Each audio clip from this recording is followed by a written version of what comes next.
마켓콕 헤드라인 시간입니다. 어제 장마감 이후부터 개장 전까지 중요한 소식들 함께 체크해 보겠습니다. 네, 첫 번째 소식은요, 자동차와 관련된 판매량 소식이 될 텐데요.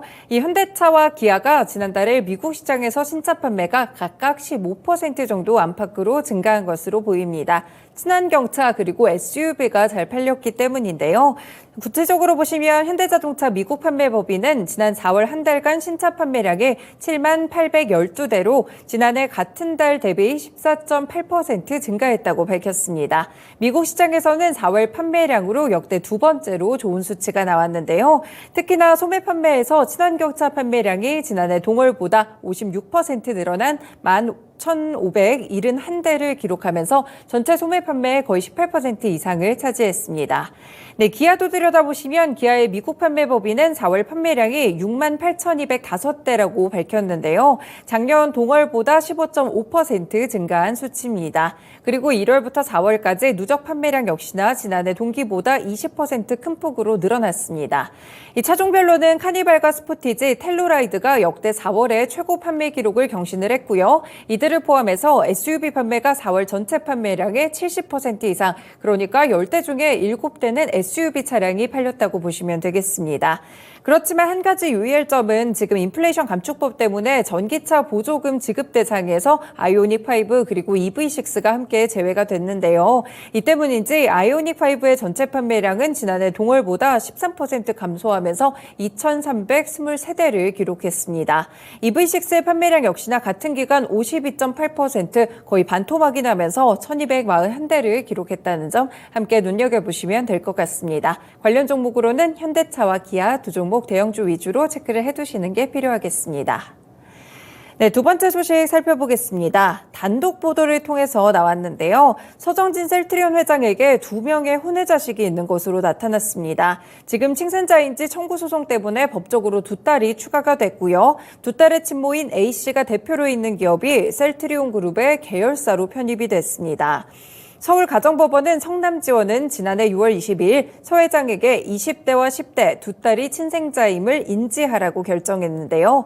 이 법원의 판단에 따라서 서 회장에게 법적으로 기존 두 아들 외에도 두 딸이 추가적으로 등재가 됐습니다. 지금 두 딸의 친모인 A씨가 대표로 있는 두 회사는 셀트리온 그룹의 계열사로 추가가 됐는데요. 이 공정위의 공시에 따르면 계열사 추가 이유가 기타라고 명시가 됐습니다. 일단 A씨가 법적으로 인정받은 두 딸의 어머니인 만큼 대표로 있는 두 곳의 회사가 친인척 소유 회사로 분류되면서 대기업 집단에 추가된 것으로 보이는데요. 이 두 딸의 친모인 A씨는 서 회장과 사실혼 관계를 맺고 자녀를 낳았고 2012년 서 회장과의 관계가 파탄나면서 서 회장이 아버지의 노릇을 하지 않았다라고 주장하고 있습니다. 다만 서 회장 측에서는 이미 양육비도 지급을 했고 이 A씨에게 관계에 대한 불충실함 이 부분에 파탄의 이유가 있다면서 지금은 계속해서 좀 거액을 요구하고 있다며 오히려 공갈과 명예훼손 혐의를 적용해서 강남경찰서에 고소했다고 밝혔습니다.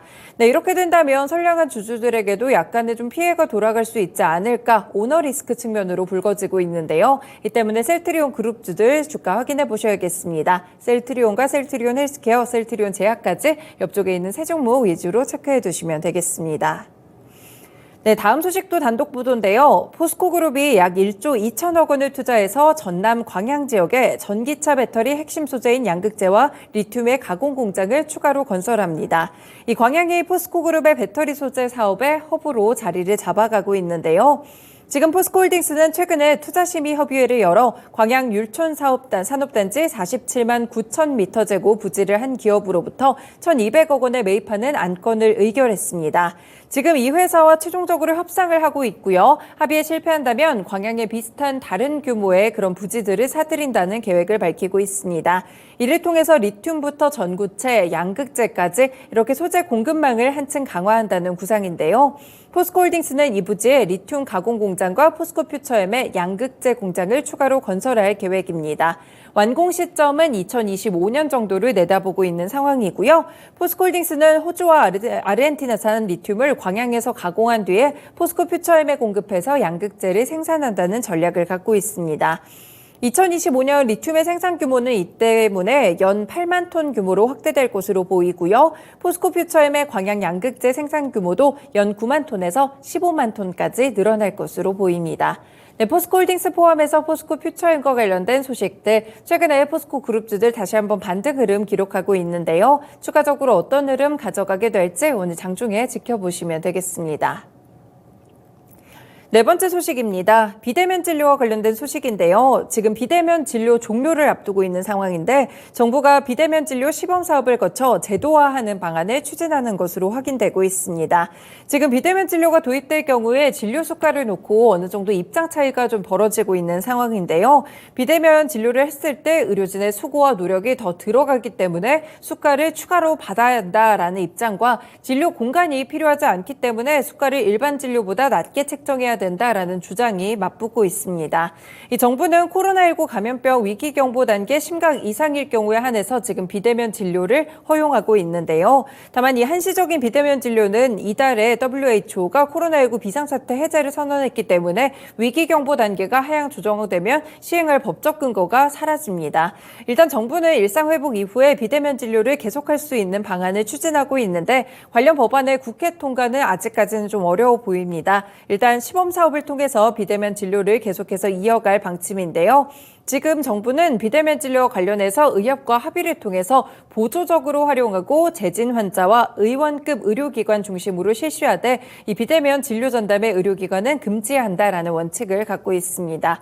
네, 이렇게 정부가 일단은 조금 한정적으로 추진을 하려고 노력하는 모습들이 나타나고 있는데요. 이 때문인지 시간화에서도 관련 종목들이 큰 폭으로 움직였습니다. 비트컴퓨터, 인성정보, 유비케어 같은 비대면 진료와 관련된 종목들도 체크해 두시면 되겠습니다. 네, 조선 쪽으로 넘어가 봅니다. HD 한국조선해양이 약 5개월 만에 목표 수주액의 무려 3분의 2를 채웠다고 합니다. 올해 들어서 97억 9천만 달러의 선박을 수주했는데요. 연초에 설정했던 연간 수주 목표가 157억 4천만 달러 정도이기 때문에 62% 이상을 채우게 됐습니다.